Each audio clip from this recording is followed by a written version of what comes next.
Hi there, dear listener. This is Winslow. We do have a very special episode for you today, but before we get started, I'm extremely excited to tell you that after 5 years of work, my first card game, The Restless, is finally available on Kickstarter.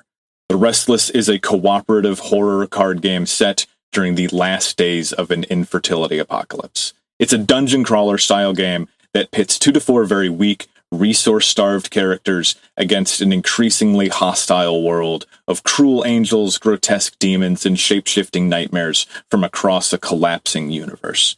The entire game, the box, the rules, and all 750 cards were drawn or painted by hand by me. So the whole project is just dripping with meticulous, handcrafted detail. And the game itself is simple enough for new players to pick up, but it also has unique mechanics that offer a lot of interesting strategies for more experienced players. So if you're into cool horror games or weird art, or you just want to support me or the podcast, please check out the link in the show notes or go to Kickstarter.com and search for The Restless. Tell your friends, please share it around.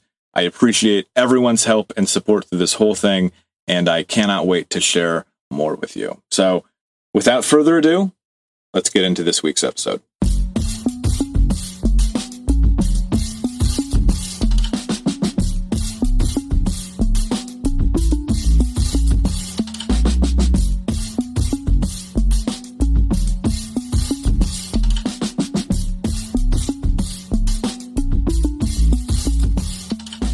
Welcome to I'm From the Internet, a podcast about somethingawful.com, the goons, and their consequences. I am disgraced comedian Winslow Domain, sitting here with internet historian Jay Brandstetter, and today we have a very special guest, the host of Behind the Bastards, Robert Evans. How the hell are you, Robert? I'm good. I'm awake in well before noon, which is not a normal state of affairs for me. But we're very flattered. I'm very excited. Yeah, as a regular listener, I was like, wow, before noon.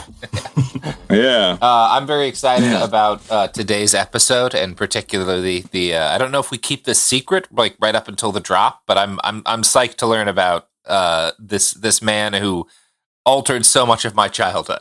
Yeah, it's crazy. That's kind of the core thesis of this podcast is like, not enough people know just how impactful this website is, but they're still sharing memes with impact font on it, having no idea where that came from. So it's a very interesting story. So, yeah, I mean, I have to shout out Robert. Like the last month when there was that shooting at the embassy, you called it before anyone was confirmed that the person who did it was a Something Awful poster. You just like, I recognize that slang term, the references. Like, it was just. Yeah, the Habbo Hotel references were like, I think I'm fairly certain this is a specific kind of guy. This isn't the 4chan kind of Habbo reference. Yeah, like a really weird NBC procedural, like Internet Criminals or something. Yeah. Other people have learned multiple languages or can play the piano beautifully, and we know a lot about Habbo Hotel lore. It's kind of like knowing a language. Yeah. What if Will Graham didn't solve crimes, but he still got the death threats? Yeah, Leet speak is its own language. Well, take it away, Jay. All right, yeah. So the episode I have here today is titled The Life and Times of Richard Lowtax Kyanka. And yeah, we're talking about the founder of Something Awful. I've held off on talking about him for a while, and this is going to be a little unusual for us. This is a more zoomed out sort of biographical take on him. So I'm excited to go through his life and sort of highlight the highs and lows and some of the places he's impacted internet history. So, Robert, tell us in brief, what is your experience with Something Awful? I think around the year 2000, it was a little before 9/11, I first stumbled upon Something Awful.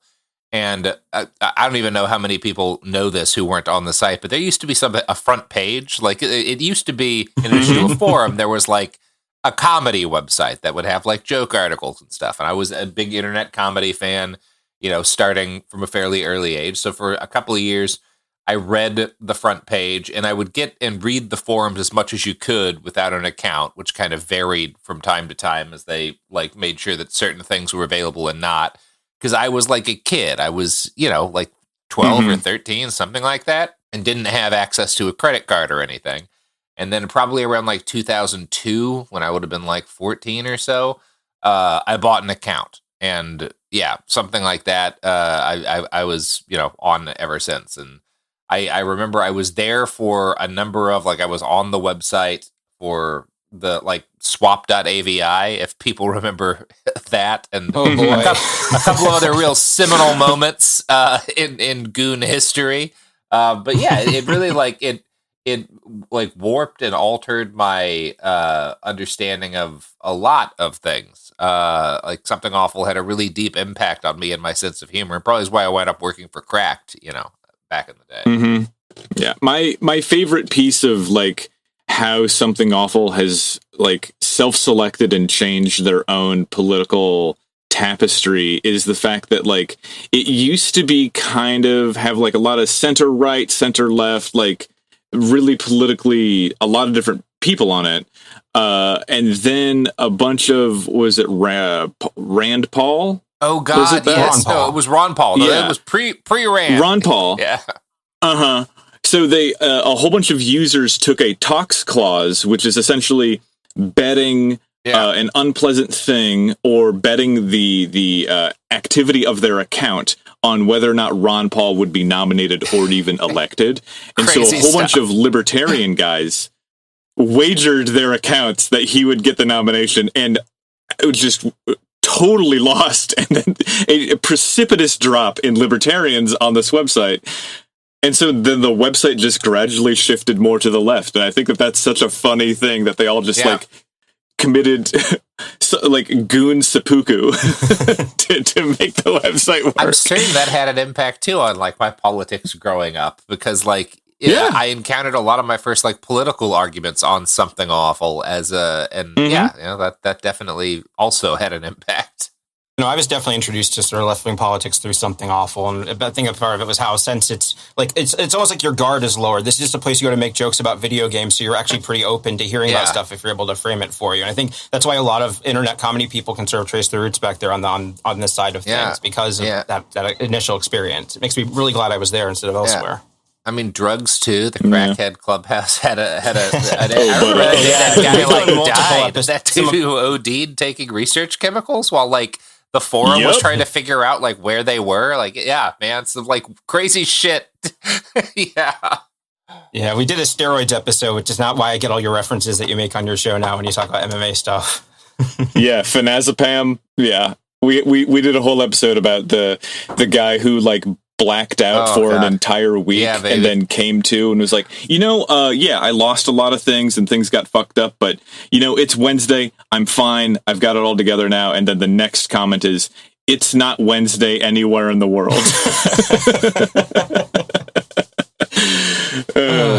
Anyways, Lowtax. Yeah, so I have this, to sort of introduce him, we have this picture we sort of reacted to when we first came in. Winslow is our sort of wordsmith. Would you describe it, this portrait of Lowtax for us? It's a nonplussed white man in a white shirt, just kind of, he's wearing a pig-shaped hat, and in front of him are a variety of, Balls energy drink and also Tab, but a Monster Assault and a No Fear energy drink. It kind of has the vibe of a guy showing off in front of his collection of sneakers, but this is just a internet administrator in front of his beverages. I would describe it as the air of a great Khan staring over his spoils. Yes, the Sultan. 4 energy drinks.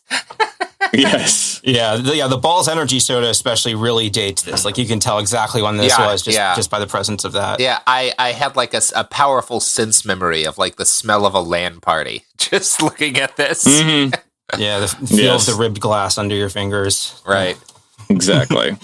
That's sort of him at the height of his power, and his catchphrase was "the internet makes you stupid," and that is, I think, sort of a good thing to keep in mind throughout the story, because one of the reasons people hold him up is because he did turn out to be pretty much right about that, but also he did wind up to be an example of that. So that's one of the reasons why his life is so interesting.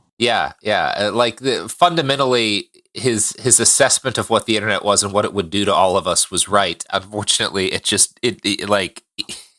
he was exactly the kind of person he was warning us about. Yeah.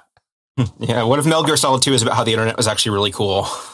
Yeah. Yeah. I mean, the fun thing about this is that Lowtax, as we're going to talk about, was a very much not a good person, and also more responsible than any like social media CEO of the 21st century. Which is insane. Yeah. And like also there's a way that you can look at it where he's like a little principled, because he refused to sell this website to like Verizon or whatever, or Condé Nast. Imagine if that had happened. Oh boy. But really though, because I mean, we'll get into it, but yeah, there's a whole arc to that is, I think is just so interesting. But anyways, we do have a tweet from Notch, who is quote tweeting Lowtax, and it just says, PSA, Lowtax is a C word, which it's two assholes fighting over who's the bigger asshole right here. Yeah. So, and Lowtax's account is suspended. So it's sort of a perfect flash forward to where he'll be later in his life, just feuding with the creator of Minecraft publicly and having this noted racist man be like, this guy sucks. Yeah. You don't have to like Notch, let me tell you. Yeah. So I think while we're introducing Lowtax, I think a great way to sort of date the time and place this takes place in is some of his nicknames. He was also known as Arlo, Low T, as in riffing on Jay-Z, not the contemporary use of Low T. No, we hadn't invented talking about testosterone that way yet. Yeah. Yes.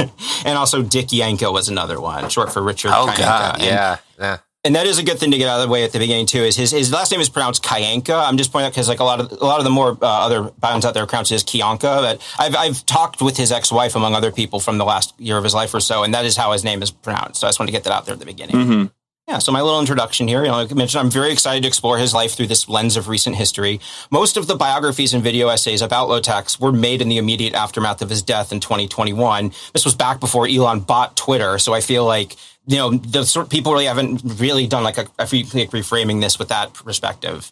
And we have, Robert, you're our guest. I definitely line up with your view. I'm more of a trends and forces approach to history on the internet. And my attitude with Lowtax, I think he was in the right place at the right time to have a very outsized influence on early internet culture. Like, if he hadn't been there, maybe a different irreverent comedy gaming figure could have arisen and occupied the same space, or some other community maybe built around a game instead of a person. But because he was there, he got to have this control. And what makes him special is how his personal hangups and preferences and scruples had these knock-on effects on the greater internet. Yeah. He very much a Genghis Khan of the internet. He just happened to be there. Yeah, his children are everywhere, metaphorically. Yeah, I mean, literally and metaphorically, that's true. Well, it was the right place, it was the right time, and he had one pretty good idea, which wound up being like I guess we're getting ahead of ourselves, but it wound up being, in my opinion, like the whole charging $10 for access thing, which was like just enough to like make there be some sort of sense of buy-in and community, which led to this really weird like group identity that was both toxic but also like it wound up being the underpinning of a lot of like modern digital culture, right? Because it was a strong identity. Yeah, I just think that it's so funny that if a strange man came up to you and said, do you want to buy Russian research chemicals that will give you nightmares? You would say no. At least most of us would. I don't know that. Yeah. But if you, some people would say that. Sure. I don't know about you. Not for me, but all I know is the last the time that we hung out in Chicago. One of the things you did offer me was no, you didn't offer it to me, but you did say that you were trying to get fermented giraffe liver. So who knows? But one day. But I just like that if you meet that guy and know that the both of you paid $10 for a comedy website, suddenly all is forgiven and you're buying drugs from a stranger. Yeah. So that sense of community, exactly. I'm very excited to get into it. Internet, Internet, DSL und World Wide Web. Internet, Internet, Web 2.0 und Online-Chat. Internet, Internet, IRC und ICQ. Yeah, so his full name is Richard Charles Kyanka, and he was born May 11th, 1976. And I'll spell it for him. He died on November 9th, 2021 at 45 years old. I'm not going to act like, it's a mystery. I'm sort of more building to it and sort of explaining as we get there. Yeah. So He was born in Charlotte, North Carolina. His mother was a relatively successful and powerful lawyer. And like, I don't really have that much about her as a person, but from her interactions, he kind of comes across as domineering and confrontational and very protective of him. Like, there are multiple times when he's growing up when he talks about like getting into problems or feuding with someone or the site not having money and his parents being able to sort of prop him up to get him through it in a way that probably wouldn't work out as well now for, imagine, most people. Yeah. That makes sense. Yeah, and we don't really have much about his father, but he was in contact with him throughout his life, so he was present, at least in some capacity. So he's from that. And also he had a sibling, but there's not much about them. This isn't really about that. Just establishing he came from a nuclear family. Yeah. A lot of these quotes are directly from him. He did an Ask Tell thread in 2005 where people asked him questions, and this was he was pretty open about them. So about his parents, he goes, my parents have always been supportive of me in something awful, and although they had their doubts early on, they eventually realized it was making me happy, and it wasn't causing me to go broke anymore. And that's a quote from Lowtax. I've noted them with a little pig because he likes pigs, as we'll see. Yeah. And so before he opened up Something Awful, he was writing comedy on the internet for other people. I'm going to be quoting extensively from 2017's article, Fuck You and Die, An Oral History of Something Awful by Taylor Wofford on Vice, because they interviewed him and some other founding members when they were still around. So I have this one here about him wanting to work with computers. He says, ever since I started playing in television and ColecoVision in the early 80s, he wanted to work with computers. So I feel it's a very good dating of where he is. He's a little younger than the Atari generation, but a little older than the NES generation. Yeah, that makes sense. And he has a very similar backstory to a lot of like tech industry, like second generation rich tech industry guys, like the folks who, you know, made their money in social media. But instead of having those instincts, he had the instincts to, create something awful. The more you get into it, the more he's just like, I mean, under no circumstances do you have to have it to Lowtax, but like he wanted to make a place for him to write and be funny, and everything else was a complication to him. Yeah, you know. And that, back in the day, if you wanted to do that, you pretty much had to code your own website, right? Like, you had to make your own place. Yeah, that was the way it worked. Yeah, and that's where he started out. Yeah, originally he was just writing stuff for his, he had a tripod website. Fucking tripod. Yeah, I have some quotes here. Because I was writing for Arc Central back in 1996. In my free time, I would play a lot of Quake 2 and write about Quake 2. Around 98, GameSpy said, do you want to run Planet Quake? So I said, oh yeah, okay, and moved to Orange County. I got paid $24,000 a year to write about Quake 2, which is about $47,448 adjusted for inflation. So the internet was so small back then, if you were like one of the 5 people doing a thing, someone would call you up and just be like, yeah, come get paid to do you this. Want a job? We need someone to work here. Yeah. That's so wild. Like, I still think it's crazy. We're pretty sure there's going to be money in this. Come help, kid. Like, I've got friends who are professional Magic the Gathering players, and that's obviously way huger, but I just think it's fascinating that, like, all it is just you have a personality and you talk about a product. That's great. You know, run with it. So... Yeah, and unfortunately, he didn't get to run with it too far. I have another quote. He goes, I got fired because I made fun of my boss's niece, who he put in charge as a manager for some reason. I told her I had to spend more time editing her articles than writing my own. So that is early establishing of him having a hard time working with other people, and also women just going crazy around him for no reason. Yeah. Yeah, just women suddenly going crazy for no reason. No reason at all. Don't look into it. Do not Google. Yeah, that sounds right. Yeah. Yeah. And so for the name itself, the name Something Awful, I have a quote. He founded Something Awful in 1999, and he says, Something Awful was a catchphrase I used to use, as in, wow, that Del Taco burrito sure is something awful. One day I said, I should really register that as a website, and my friend said, what are you going to put there? I said, I don't know, I just really want to register it. So I did, and I moved my original site I had on tripod.com called RK Central, and put this stuff on Something Awful, which included my old ICQ pranks and things like that. So yeah, this is him just making moving his little personal website onto the domain at first. Yeah, that makes sense. Yeah. I still, whenever I see SA, I think of like 4 others. I think Sturm up Thailand before I think Something Awful. But yeah, internet brown shirts. Yeah. Yeah, and in the early Lowtax comedy, a lot of it hasn't aged super well, but I do want to have an example of it. So I think the classic one, like ICQ, I should probably explain that for younger listeners. Like around in the 90s, around IRC, ICQ is a program where you would use a number instead of a name, and it counted up sequentially. So if you had a number in the thousands, people would tell you were really hardcore. Like people would pay money for accounts that had low numbers on them. Yeah, and it's just like kind of like a Jerky Boys era of comedy, which is just like kind of pure irreverence, and I don't know. It's like when you first realize you can record your voice. Yeah, there's like there's a lot of like, this is kind of the birth of like random humor, a lot of the shit that it fucking will come in, it'll wind up being part of Family Guy, right? Because a lot of those writers are of this generation and stuff. But yeah, Lowtax was, this is like the birth of internet comedy as a thing, which is dead now mostly, but used to be quite alive. Yeah, it's metastasized into like this static foam that's got no edges to it. But. Yeah, Sean Baby's still at it with 1-900 Hot Dog. Yes, he is. In terms of dedicated sites. Yeah. Sean Baby, my old colleague Robert Brockway. I mean, my old colleague Sean Baby and Robert Brockway. But yeah. Mm-hmm. Yeah. Great show to recommend. Yeah. Cool, yeah. And so, like, the classic ICQ prank example is this one where he convinced someone that he made a robot. Like, someone just messaged him, was chatting, and he just, over the course of it, convinced him he was a scientist and he built a robot. So, so who wants to do Corn Boy? Sure. All right. Have you made other robots? Yes, but they don't work the way they were supposed to. One was a big accident, my friend. What happened? Grandma fell down the stairs. Did the robot push her? Was she all right? I misprogrammed it. I tried to do good, but the robot jumped up and pushed Grandma's head, and she started spitting, and her teeth flew out, and the robot shot sparks, and Grandma fell down the stairs onto my uncle. It was the worst Christmas ever.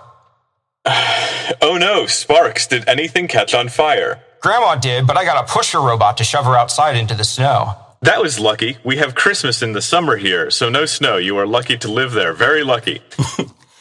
I'm just now realizing, is this where pusher and shover robots came from? Yeah, this was a thing he would do in his pranks originally. Yes, it was this one of his is the I had no idea. Yeah, I mean, and this is, isn't this where you have stairs in your house thing came from too? Yeah, exactly. Yeah. Yeah. He protected the pusher robot. This all sort of came from these characters and concepts he invented in his ICQ pranks. Yeah.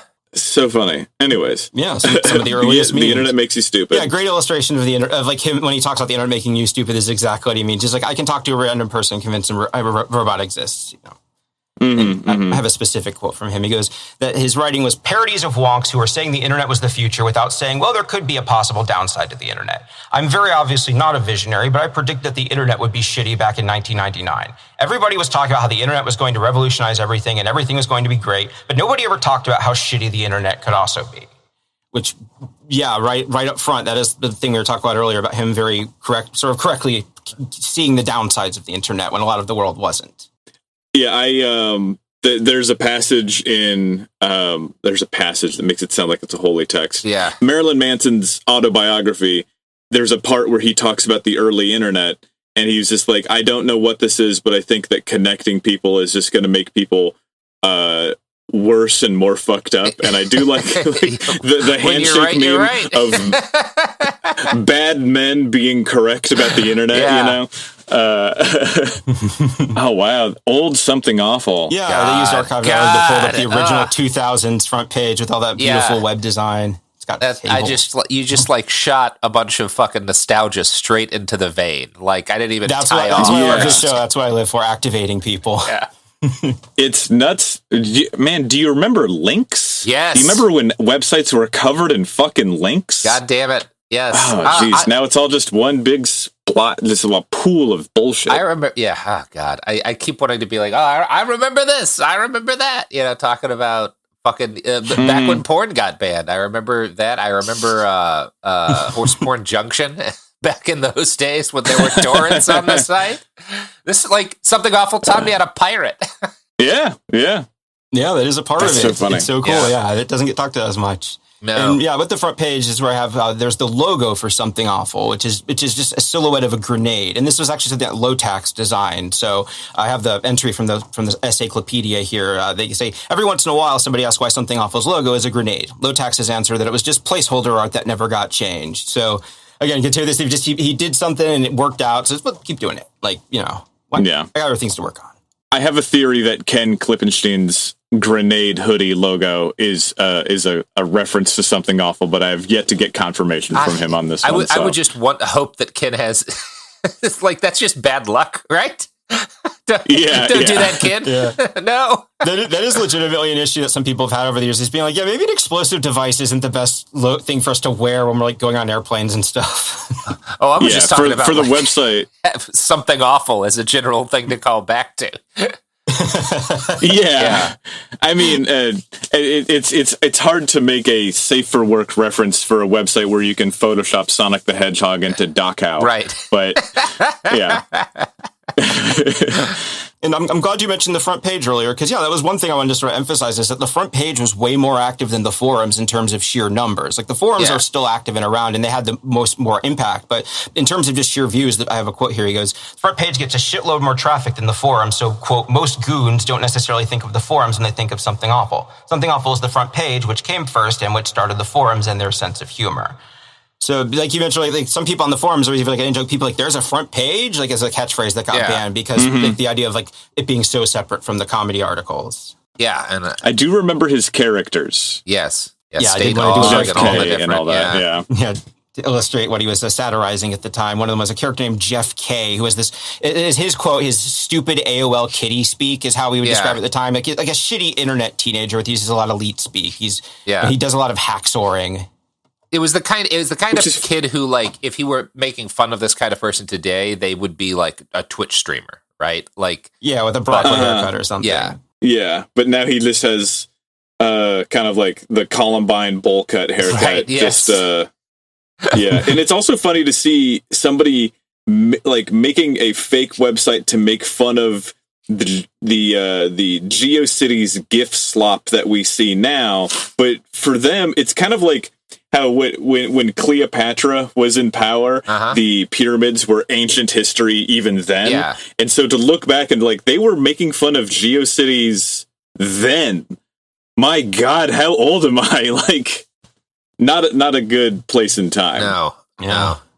Another one from that sort of place in time was the character Leonard J. Krabs, who was a lawyer character that would do spurious, like whenever the site got legal threats from people, he would respond in character as Leonard J. Krabs and just fuck with them. Like, but he would also do articles about like comedy lawsuits and stuff. I have a graph here, just like, copyright 2003 Leonard Krabs. If you steal this shit, I'll fucking cut you. Like, it was like an old man who was very profane. I got to put that shit on my next release. I'm going to copyright it like that. Yeah, Leonard's Legal Barn. We won at least one out of every 1,000 cases, possibly less. And a huge list of offenses. Long list. Fireman's brutality, breaking and exiting. Email harassment by a trained puppeteer. Unsolicited robot invasion. Yeah, I mean, just all sorts of shit. Yeah. Cliff Yablonsky, Jesus Christ. Now, here's my point of contention. Cliff Yablonsky hates you. Here's the thing. He has a picture of a bunch of kids in like corpse paint. Yeah. But he calls them goths, and as a goth who's into black metal, it's like if you saw My Chemical Romance, like, get a load of these goths, and you're like, motherfucker. No, these are two very different groups of people. Very different thing here. But yeah. You goth morons, wipe that candy-ass pancake makeup off your faces and stop pretending you're dead. Grow some balls and do the deed, you whiny clowns.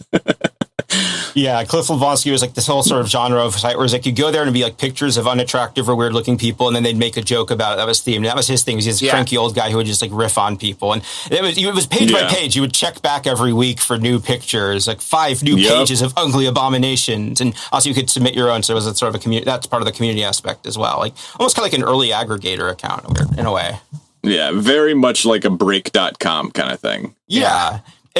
Very much. And we have this big quote here that kind of ties into some of the stuff that's going to affect the site later, while also tying into some of the positives as well. I'll read it here. He goes, a long time ago, if somebody said they really wanted to fuck a pillow with anime on it, if they went out in public and said that, they would be laughed at. There would be some element of shame. They would keep that inside and say, well, I want to fuck a pillow with anime on it, but I can't tell anybody. But then the internet came along and they could get on a web ring or whatever it was back in the day, go to rec/all/fuck anime pillow or whatever. Then other people would say, I want to fuck anime pillows too. You have this community of people who are very intent on fucking anime pillows. The typical old person does not want to fuck a pillow with anime on it. This, of course, was back when fucking anime pillows was fresh and new.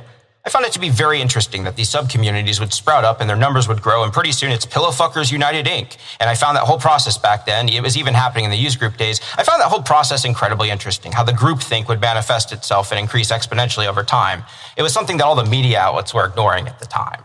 Yeah, it is, it's kind of like the self-radicalization, where if you get a bunch of like mildly right-wing guys together and then you put in one guy who's 10% more right wing, everybody will eventually kind of gather around the most intense person there, and that's how you can get this kind of like self-radicalization. Yeah. I don't know if that happens a lot with the anime Pello community. I don't know. Yeah. DM me. Like, I think it's like he wasn't wrong about how people radicalize, but the fact that his idea of like a bad thing we need to fight against was like people having a weird fetish and not like, you know, actual Nazis and stuff. It's like, but we did a bonus episode on Duke Nukem Does the Internet, and Duke Nukem was complaining about Nazis on Usenet in the mid 90s. Like even Duke Nukem is calling them out.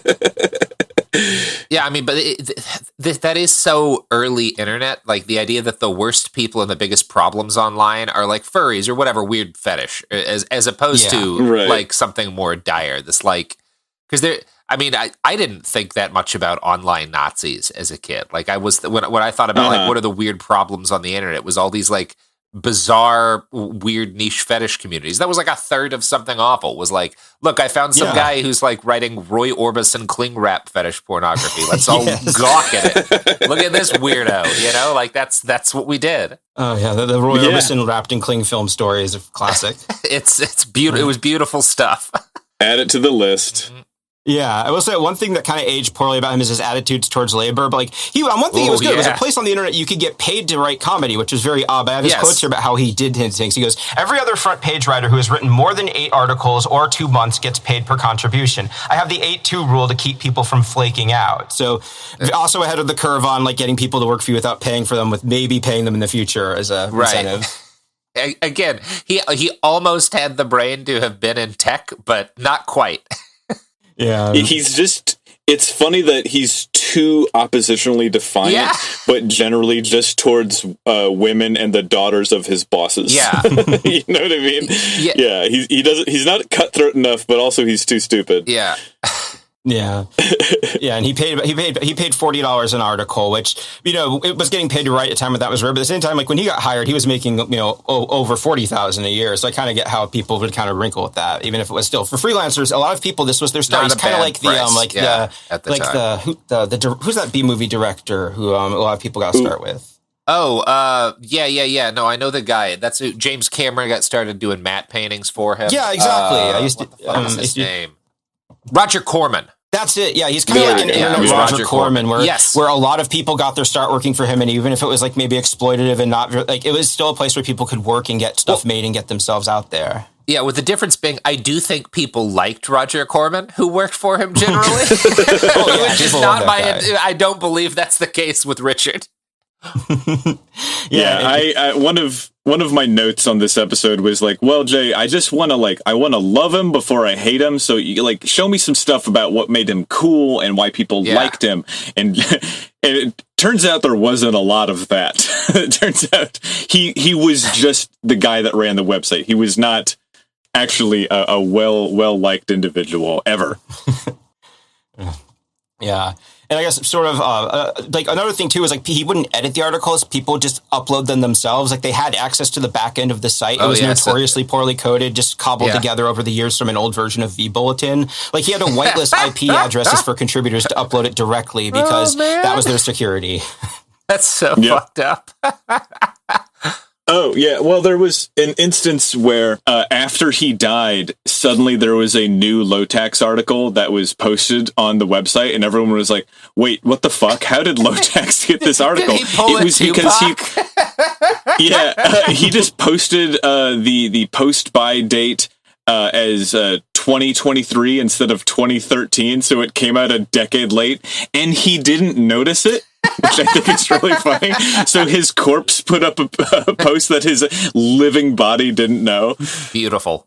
Yeah, and also like their coder Radium left in 2007, but they're still running his code, and like a lot of the half decade since the new owner took over, a lot of it has just been working through that technical debt. Like one of the stories is that there's literally load bearing slurs in the code. Like it calls you a slur if you do something, and if you try and remove it, the thing doesn't work. So like, we're working on removing the load bearing slurs before we can add anything. I mean, I'm not saying the internet needs to go back to this, but what a time to be alive. Like, I mean, that is load-bearing slurs. that basically describes Twitter, right? Like that's how Grok works. Yeah. Now there's load-bearing slurs inside Now that it's robot. oops all slurs, yeah. Yeah. Yeah, exactly.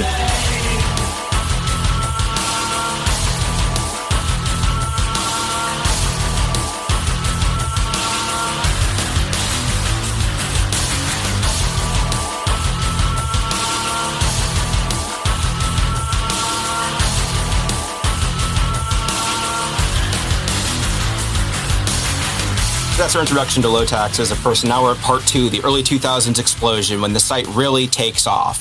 There's not a lot of hard numbers around the site users at the time, but this was one I was able to get from 2016, showing the quarterly registrations. And when they first start charging in 2001, they're getting a little over 1,000 people a year. By 2003, they're getting almost 10,000 a year. It shoots up and then it declines a little, and then over the years. But they were these numbers look kind of small in a vacuum. But you have to remember this was early internet, and each one of these represents $10. Like. Yeah. And imagine what he could do if he tried. Because I don't think there was ever a push to get the people made an account because they went there and saw that they could. Yeah. Imagine if he ran ads or was more media friendly, that he could actually talk about what a cool resource this website is or whatever, hang out with some really funny people. There's just so much his story. He's a juggler who only drops the balls. So because I think about a version of Richard that had charm and charisma, and also the just capability to work with other people. Probably would have gotten hired by early Reddit or something. There was or Twitter or something, right? There were early digital communities that the people starting them certainly knew of something awful. And if his reputation hadn't been the biggest piece of shit, maybe that would have worked out for him. That's a part of it too. Yeah, he spent half a decade just being the bad boy of internet gaming comedy. You can't turn around and be so you guys hiring after you called the CEO an F slur or something. Yeah. He just wasn't born with enough middle fingers. He was a pizza cutter. You know what I mean? Edge in every direction.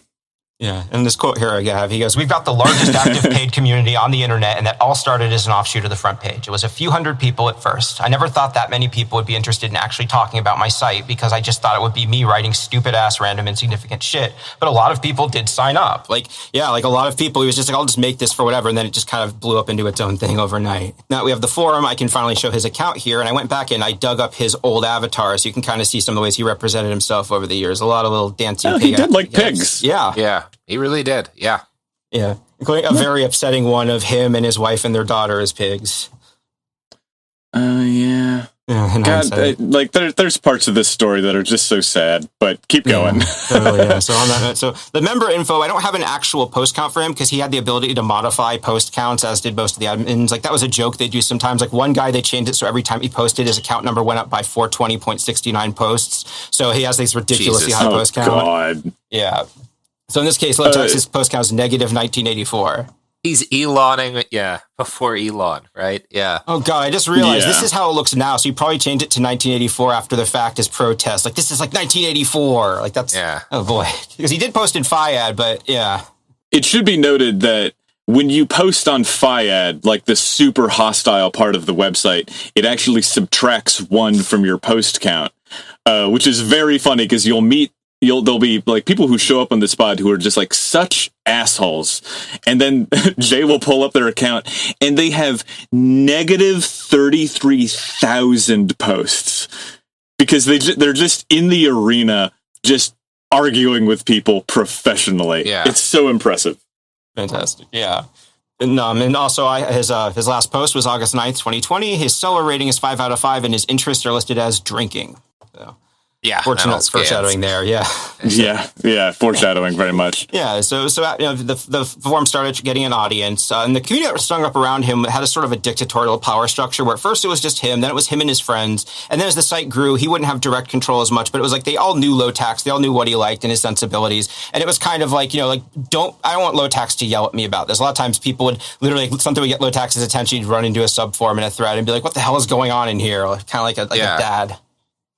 Yeah. Don't Wake Daddy situation. He even kind of looks like the Don't Wake Daddy guy. He has the hair. Oh yeah, the zero wing, all your base belongs to us. Like just shit that if you're any younger than me, you won't get. But for all of the other listeners of the pod, they're going to understand what we mean when we say all your base belongs to us. Yeah, and I chose that one too because not only was that arguably one of the most wide-reaching memes that kind of blew up from Something Awful, also it didn't technically start there. Originally, Overclocked Remix, the video game music remix site, was doing it, and then on Something Awful, they found out like this rules and started doing photoshops of the term. And then Invasion of the Gabber robots made the thing. It's like even if it didn't start there, they were a big part of how memes were synthesized at the time. They were one of the big like powerhouses of what we now call content. Yeah, it was really like one of the first places from which memes disseminated to the rest of the internet because it was such a large community and because goons would get on together in groups, other like early digital community, like, you know, different online games, World of Warcraft and EVE Online, and they would spread, you know, memes that way as well. Like it was really one of the first places where you saw that. I mean, that's where I got started. My friends called it Uncle Winslow's Picture Time. Because ever since I was in like the 6th grade, my friends would come over. I was the only one of us that had a desktop. And so I would just show them the insane pictures I got from Something Awful, 4chan, and Manson USA. And that has become my whole life of just, I find weird things and I share them with people, you know? And it all comes back to this one website. And it's just, I don't know. It's interesting. Yeah. We talked about the $10 registration fee earlier. He added that in 2001, and it was in the name of keeping away serial troublemakers and low-effort posters. Like when he gave his lectures about it, the poster he would invoke was a guy named Triangle Man who registered an account and would just post triangles. And when they banned him, he just registered a new account. And eventually he was like, so I started charging $10 because it's like, if you make an account just to annoy me, I get $10, basically. So either way, I get something out of it. Yeah. I mean, it's a good way to make money off of assholes, you know? Well, it's also a good way to ensure that a group of people in an online community obeys a similar enough set of rules together that like the community doesn't fragment too much. Like that was a part of like why the identity developed, is that like there's a little bit of a buy-in, right? Like everyone's invested a little bit. So it's not, you know, like a lot of the free websites where, you know, it was a little harder to kind of build that community in some ways, at least on a scale that you saw. Like the $10, I really think was a load-bearing part of why Something Awful became what it did. Right. You couldn't like raid Something Awful without spending a ton of money. Yeah. And you couldn't really promote on it either because you had to spend money to register an account. It's like when people, like they would get spammers every now and then who were really dedicated, but for the most part, like, that sort of kept out a lot of the crappier parts of the internet that even at the time were around. Yeah. Yeah. Yeah, and like the front page, also another reason why the income was important was because online advertising even back then wasn't great. He said that the front page ads brought in between $15 and $35 a day for what was one of the most popular like online comedy sites at the time. So without the income from the forums, it probably wouldn't have stuck around as long. Yeah, like the metaphor we had we used for the stakes before is PvP combat. Like this had a sort of PvP element where it's like if you get someone banned, it costs them money. So it made like butting heads with people sort of it added stakes. Yeah. And I do like that you can pay to change somebody else's avatar and change the text under their thing, and then they have to pay to change it back. I think that's, oh my God, the money that I would pay to change somebody else's fucking name on Twitter. That would be amazing. Yeah. I'd be doing that all the time. Yeah, monetizing people's spite is the hack to getting money out of people online, it turns out. Yep. Absolutely. By 2003, he's living entirely off of income from the forums. Like very few people could live online as creators at the time, and he was doing it thanks to that forum. Yeah, I forgot about this. Yeah, and just as an illustration of what this sort of online comedy scene that this was a part of, he had a collection of links on the front page. Quote, the only reason this link section exists is because it acts as my lazy man's bookmark. So it was like, it's my style to put the websites when I go to on it. But this is like this list of internet comedy he was peers with at the time. The Style Project. I guess it's Portal of Evil. Is Penny Arcade? Trauma Films. I guess CNN's there too. Is Penny Arcade and CNN the only two of these that are still alive? Well, the Sugar Shack became Shack News, so I think that might still be around. Okay, that's still around. Pokey the Penguin's still Newgrounds is still doing stuff. Yeah, is Newgrounds? Okay, yeah, there you go. Yeah, it's had a bit of a revival when Tumblr started banning not safe for work stuff and got a new owner. A bunch of people fled to Newgrounds because they're like, we'll allow that. So now it's like a rescinded new gaming and animation place. It rules. Yeah. So as an illustration of how outsized his online power was, I think a perfect one is in 2001, Entertainment Weekly had an online poll for Entertainer of the Year, and Lowtax won but was disqualified. Other disqualified figures, to really drive home the time period this in, he beat the Insane Clown Posse, Will Wheaton, and Dave Grohl, and the ultimate official winner was Britney Spears. Yeah. Yeah, this is Good for him. back before they realized how easily brigaded these things can be. Yeah. It was smart to disqualify him. Yeah, I still think about when 4chan did that like Person of the Year thing, and they rigged all top like 15 of the results to spell out, what was it, Marble Cake, also the game, with Moot as the first one, which is Man. the amount, like, I still don't understand how they aligned all that shit together. Like, that's such an enormous amount of work. Yeah. And I have this wonderful quote from Entertainment Weekly about how they handled this. Then there are those who got thousands of votes, but only from a few sources. A hacker's trick that our polling system can detect and correct. One that's worthy of special mention, Richest Lowtax Kyanka, who runs the humor site somethingawful.com. To reinforce their case, fans launched an email campaign in his favor. We received praise, quote, he is undoubtedly the most brilliant man of this decade. Incentives, quote, I will gleefully pay newsstand prices for any issue of your magazine with any mention of Kyanka. And near poetry, quote, his site is amusing like a clown, and sometimes scary like a clown too, but a good scary, like a roller coaster. Alas, the repeated votes from few addresses and the similar phrasing in many of the emails were a giveaway of something fishy. So Kyanka didn't make the cut, at least until next year. So, I love that. Yeah. Yeah, they just brute forced it, but unfortunately they recognized it there. And first of many, we've done a couple episodes about this before.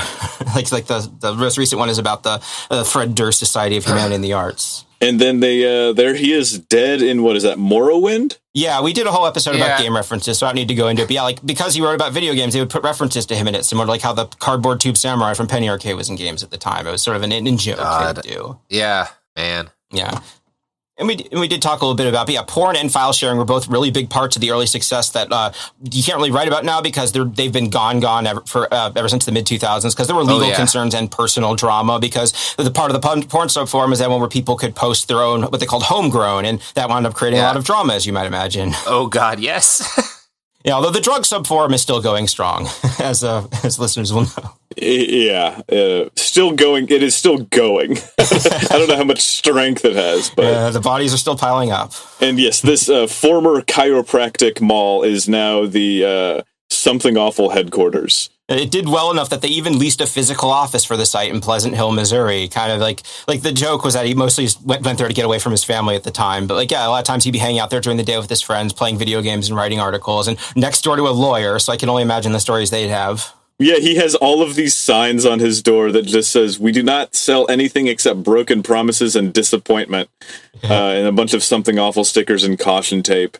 No solicitors. He did not use this place so much as an office, but I mean, it was really just a way for him to get away from his wife and children. Yeah, it was like his hangout. Oh, wow. Yeah, I got some. Yeah, look at all these, just so much bullshit. Yeah. Yeah, like when he was closing it, he let some people come over, so you can sort of see just this sort of gamer zone he has with like his art, this stock photo he was a big fan of. He got some drawings on there. This was like his I guess what you call like a man cave now, or a little later. Very much yeah. And here's his sign for his door. Man toilet. Yeah. And then below it, upside down, it says Rich Kyanka, very internet person online. Yeah. God. Put that on his tombstone. I worry that. Yeah. With it upside down and everything, yeah. And of course, bathroom full of gaming magazines, because this was the 2000s. Got a Game Informer in there. Absolutely overflowing trash can. Yeah, all of this makes sense.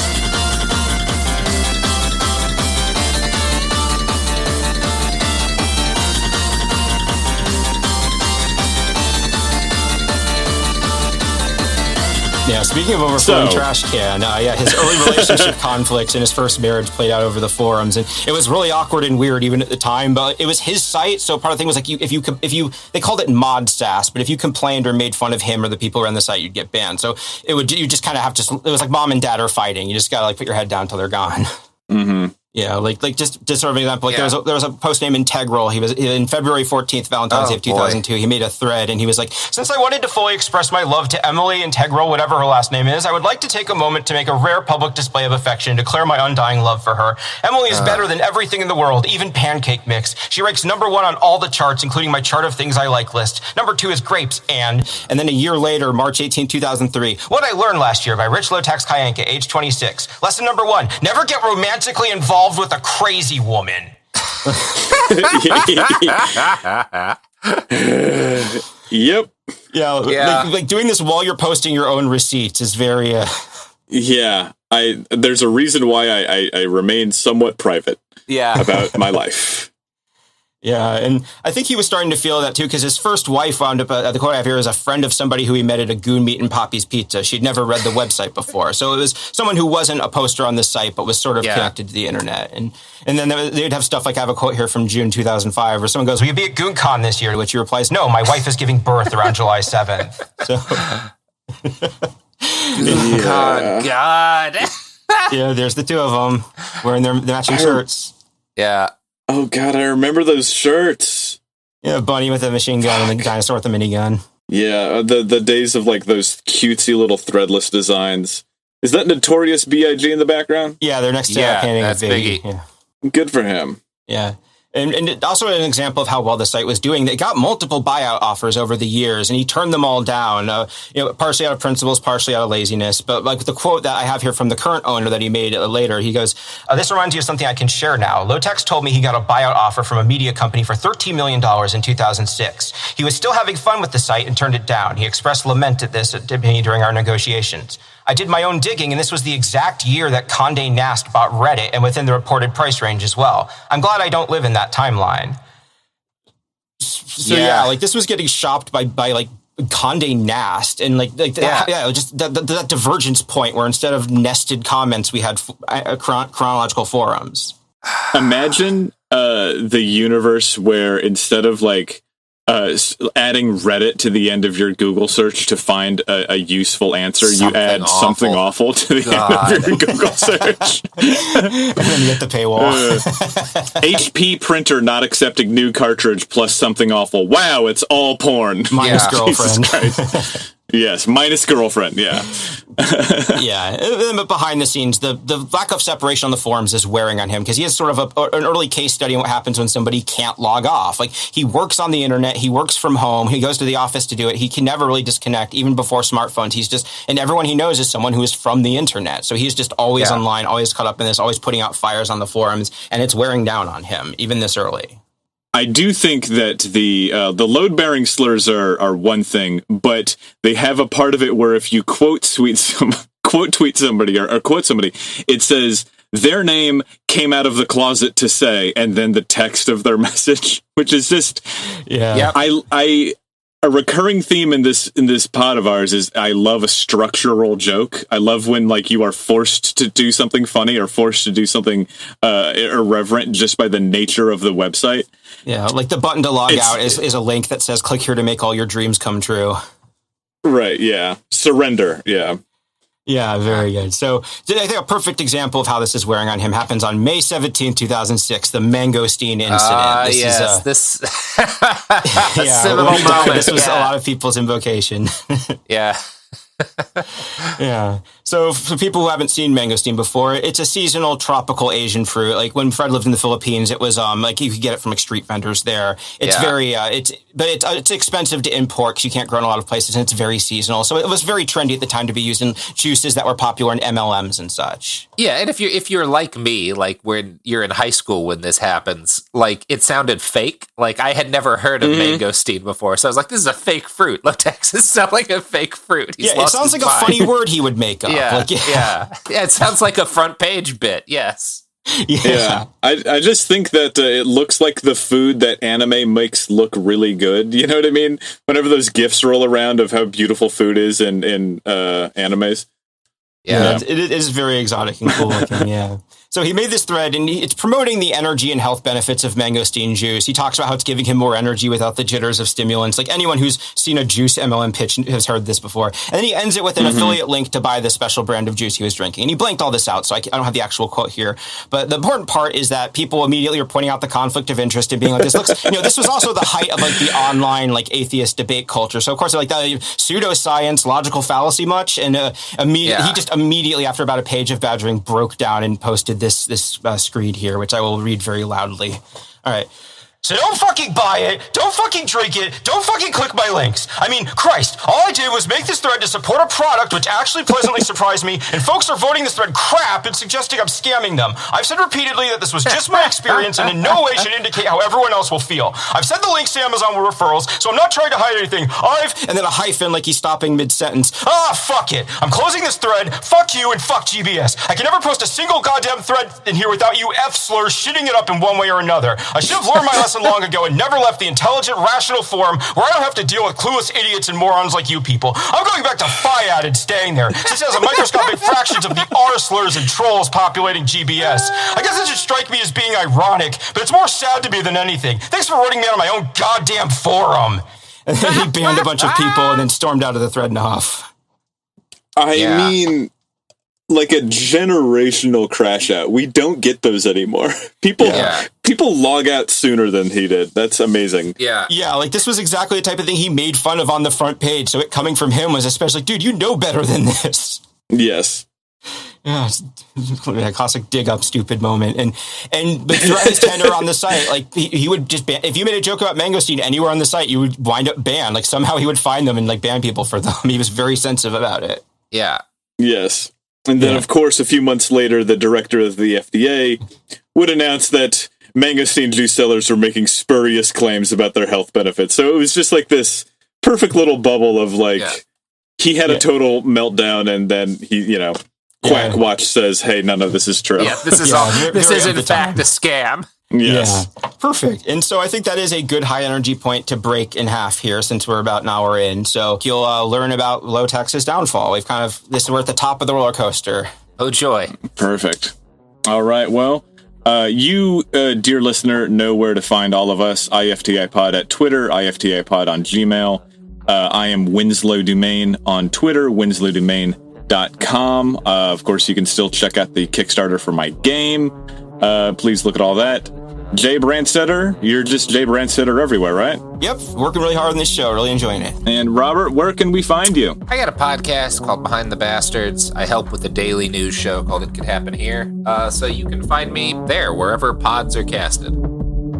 All right. We'll come back next week and we will have more of the downfall of Richard Kyanka. All right, take care.